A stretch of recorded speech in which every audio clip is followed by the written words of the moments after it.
Не ги извршил грабнувањата и убиствата на Вања Ѓурчевски и на Панче Жижовски и немал мотив за такво злосторство. Сведочеше денеска пред судот првообвинетиот во случајот Љупчо Палевски Палчо, а на прашања на неговиот адвокат Јовица Страшевски дали е монструм и убиец, одговори ни едното ни другото. Не сум ги извршил убиствата, ниту грабнувањата. Едноставно немам мотив за тоа.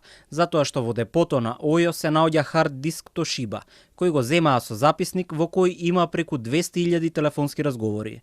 Гнасоти на оваа политичка елита, но и на новинарската професија, и доколку сум сакал да реализирам било какво користолюбие, сум можел да уценувам милиардери со Ферари и останати, но ете, тоа не сум го направил.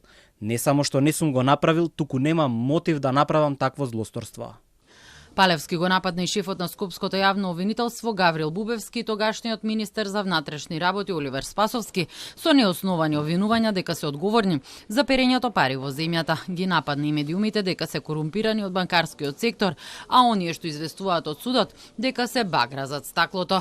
Палевски потврди дека ги познава сите обвинети освен Александар Ѓурчевски, кој се товари дека помогнал во грабнувањето на неговата ќерка Вања. При тоа опишуваше какви уврски во десна и каков карактер има Владко Кешишев, Велибор Манев и Боре Видевски.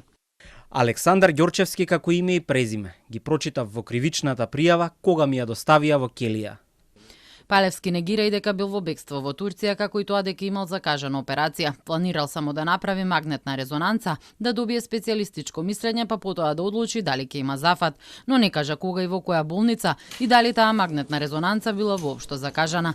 До обвинителството ја приложил неговата дијагноза. Инаку кога беа приведени, Кешишев, Манев и Видевски го посочија Палевски дека е организатор на грабнувањата и извршител на убиствата и со детали објаснија како се одвивале настаните и однесоа полицијата до локацијата каде беа закопани жртвите. За време на судењето, само Видевски негираше вина и го смени исказот.